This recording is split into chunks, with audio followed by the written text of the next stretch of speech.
Hello అండి, welcome to Raja Rani Telugu channel. This is Revathi. Friends, మన ఛానల్ని ఎవరైతే మొదటిసారిగా చూస్తున్నారో ప్లీజ్ అండి సబ్స్క్రైబ్ చేయండి, అలాగే లైక్ చేయండి, కమెంట్ చేయండి. మీరు లైక్ చేయడం వల్ల మా వీడియోస్ మరింత కొంతమంది చూస్తారు. అలాగే మా ఛానల్లో మనీ సేవింగ్స్ వీడియోస్ చాలా ఉన్నాయండి, ఒకసారి అయితే చూడండి, మీకు కూడా యూజ్ అవుతుంది.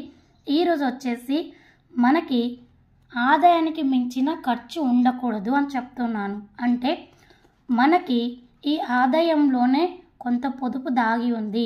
సో అది ఎలా అనేది మీకు ఈ వీడియోలో చెప్తాను. మన ఆదాయం ఎంత వస్తుంది అనేది మనం ముందుగా చూసుకోవాలి. ఇది మిడిల్ క్లాస్ వాళ్ళైనా, లో మిడిల్ క్లాస్ వాళ్ళైనా, అప్పర్ మిడిల్ క్లాస్ వాళ్ళైనా, ఆఖరికి రిచ్ పీపుల్ అయినా, ఎవరైనా సరే ఒకటి గుర్తుపెట్టుకోండి, మనకి నెల నెల ఎంత ఆదాయం వస్తుంది అనేది మెయిన్ పాయింట్. దాని తర్వాత మనకి ఏం ఖర్చులు ఉంటాయి, ఎందుకు మనకు ఆదాయం మించి ఖర్చులు చేయడం వల్ల మనం ఎక్కువగా చేసేది ఏంటి, అప్పులు. సో అప్పులు అనేది మనకి ఎక్కువ అయిపోతూనే ఉంటాయి. ఇలా అప్పులు అయిపోవడం వల్ల మన జీవితం చాలా నష్టపోద్దాం. అలా కాకుండా మనకి ఆదాయం మించిన తక్కువ ఖర్చులు తక్కువ చేసుకుంటూ వస్తే మనము అప్పులు చేయవలసిన అవసరం ఉండదు. అలాగే మనం కొంత అమౌంట్ని కూడా సేవ్ చేసుకోవచ్చు. సో మెయిన్ అయితే ఇదే చెప్తున్నాను, మనకి ఆదాయం మించి ఖర్చులకి పరిగెడకూడదు. నిలబడి నీళ్లు తాగాలి కానీ పరిగెడి పాలు తాగకూడదు. కాబట్టి ఆదాయం మించిన ఖర్చులు మనకు వద్దండి, దానివల్ల చాలా నష్టపోతాము. సో ఇప్పుడు మనం వీడియోలోకి వెళ్దామండి. ఆదాయానికి మించిన ఖర్చు ఉండకూడదు అనేది ఖచ్చితంగా 100కి 100% రుజువు అండి. ఇది పెద్దవాళ్ళు కూడా చెప్తారు. పెద్దవాళ్ళ మూట సద్దెన్య మూట అంటారు. పెద్దవాళ్ళు ఎన్నో వాళ్ళకి జీవితంలో అన్నీ చూసి మనకి ఒక మంచి మాట చెప్తారు. మనకి ఎంత ఆదాయం వస్తుందో దాన్ని మనం చూసుకొని ముందుకు వెళ్ళాలే కానీ తొందరపడి అతి మించి ఎక్కువ ఖర్చులు చెయ్యకూడదు అని చెప్తారు. ఖర్చులు మనకి అదుపులో ఉంటే మనకి ఎటువంటి అప్పులు ఉండవు. అదైతే 100% అండి. మనం ఖర్చుల్ని మన చేతుల్లోనే ఇలా అదుపు పెట్టుకోవాలి. గుప్పిట్లో పెట్టుకుంటేనే మనకి అప్పులు జరగవు. ఇలా మనం మెల్లమెల్లగా వదిలేస్తామనుకోండి, ఖర్చులు అనేది ఎక్కువ అయిపోతాయి, అలాగే అప్పులు కూడా ఎక్కువ అయిపోతాయి. మన జీతం అంటే మిడిల్ క్లాస్, లో middle class, upper middle class వాళ్ళకి ఎంత లేదన్నా కనీసం 10,000 నుంచి 15,000 రూపాయలు అయితే జీతం అయితే ఖచ్చితంగా వస్తుందండి, వాళ్ళ నెలవారీ జీతాలు. సో వాళ్ళు వచ్చిన డబ్బుల్ని ఎలా ఖర్చు పెడుతున్నారు, దేనికి పోతున్నాయి అనేది వాళ్ళు ముందుగా తెలుసుకోవాలి. అది ఎలా తెలుసుకోవాలి అంటే ప్రతిదీ ఒక రాతపూర్వకంగా అయితే ఉండాలండి. అదే అంటారు పిల్లలకి, చదువుతుంటేనే కాదు, అప్పుడప్పుడు రాస్తూ ఉంటేనే మనకి మైండ్కి ఎక్కుతుంది అని అంటారు. అలాగే మనం వచ్చిన డబ్బుల్ని ఎక్కడ పడితే అక్కడ ఇచ్చేయడం కాదండి. మనం ఎంత దేనికి ఇస్తున్నాము, ఎక్కడ ఖర్చు పెడుతున్నాము అనేది మనం రాసుకుంటే మనకి చాలా చక్కగా అర్థమవుతుంది. మనం నెక్స్ట్ మంత్ ఏం ఖర్చులు చేసాము, ఎంత డబ్బులు దేనికి అయిపోయాయి అనేది మనకి ఒక డౌట్ ఉండిపోతుంది. అలా మనం ఆలోచించుకునే బదులు చక్కగా ఒక బుక్ పెట్టుకొని ఈ నెల దీనికి ఇంత కట్టాను, ఈ అమ్మాయి ఇంత అయ్యింది అనేది రాసుకోండి. మళ్ళీ మీకు తిరిగి చూసుకోవడానికి కూడా ఉంటుంది. మనకి కాలం మారిపోతుంది, నిమిషాలు మారిపోతాయి. ఈరోజు మారిపోయినా తిరిగి రాదు. కానీ మనం నిన్న చేసిన అప్పులు, నిన్న చేసిన ఖర్చులు తెలుసుకోవాలంటే ఒక బుక్ మెయింటైన్ చేస్తే మనకి ఈజీగా తెలుసుకోవచ్చు. ముందుగా వచ్చేసి దీంట్లో నేను చెప్పేదంటే మనకి వచ్చిన జీతంలో అందులో ఎంతో కొంత సేవ్ చేయాలి. ఇది ఫస్ట్ పాయింట్ అండి. అలాగే సెకండ్, మనకి అత్యవసరాలు ఈ నెలలో మనకి ఏముంటాయండి, ఇంట్లో rent, school fees, current bill, water bill, TV recharges, అంటే మనకి ప్రతి నెల మనకి మంత్లీ అయ్యే అత్యవసర వసతులు అయితే ఇవేనండి. ఇవైతే మారవు, ప్రతి నెల ఇవి ఇలాగే ఉంటాయి.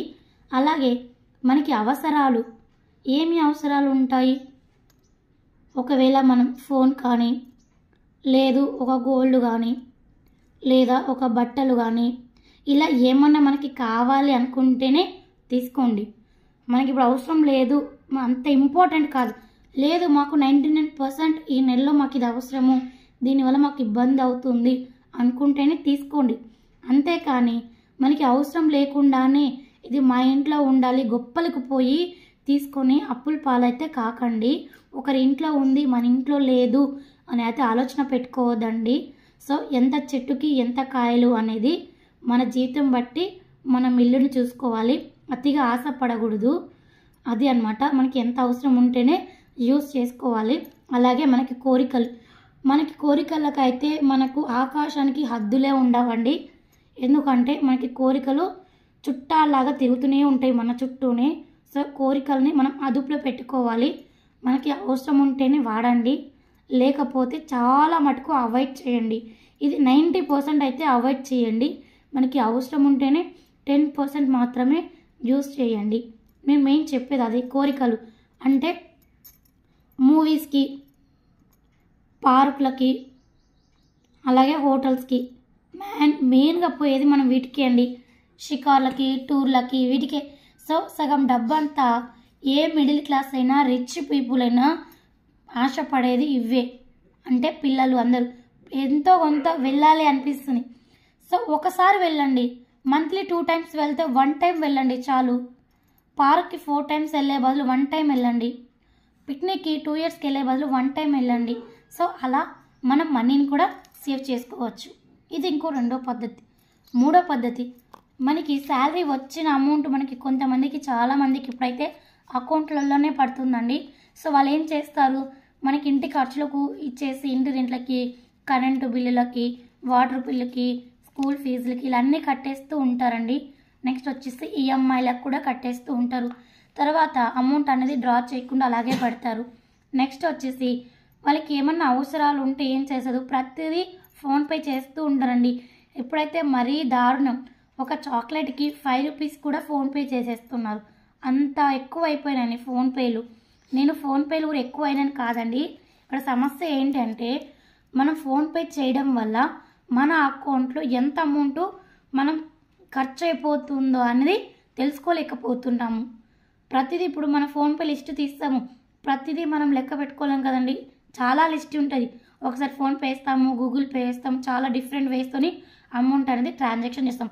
అలా కాకుండా మనం అమౌంట్ అనేది డ్రా చేసుకుంటే మన చేతిలో ఉంటే ఎక్కడ ఏమి ఇచ్చాము అనేది మనకి చాలా క్లారిటీగా ఉంటుందండి. దానివల్ల మనకి ఒక 5 రూపాయలు ఎవరికి ఇచ్చాము అనేది కూడా గుర్తుండిపోతుంది. 5 రూపాయలు మనకు ఫోన్పే చేస్తామనేది పెద్ద సమస్య కాదండి. ఒక 5 రూపాయలని సేవ్ చేస్తే తెలుస్తుంది ఎంత కష్టం అవుతుందో అనేసి. సో మెయిన్గా ఇదేనండి. కొంచెం మనం ఏదైనా అమౌంట్ని ఒక రాతపూర్వకంగా రాసి ఎంతెంత ఖర్చు అవుతుంది మనకి అనేది క్లారిటీగా రాసుకోండి. అప్పుడే మనం ఎంతో కొంత అమౌంట్ అన్నది పొదుపు చేసుకుంటాం.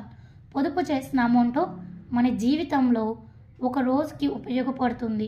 సో మనీ విలువ తెలిసిన వాళ్ళు ఖచ్చితంగా పొదుపు చేయండి. నీళ్ళను దారపోసినట్టు డబ్బుల్ని దారపోయొద్దండి. ఎంతో కొంత కాపాడుకోండి. అదే రేపటికి భవిష్యత్తుకి మన ఉపయోగపడుతుంది. ఫ్రెండ్స్, మీకు ఈ వీడియో నచ్చినట్లయితే లైక్ చేయండి, షేర్ చేయండి, సబ్స్క్రైబ్ చేయండి. అలాగే తప్పకుండా మీ ఫ్రెండ్స్, రిలేటివ్స్కి షేర్ చేయండి. Thank you so much friends.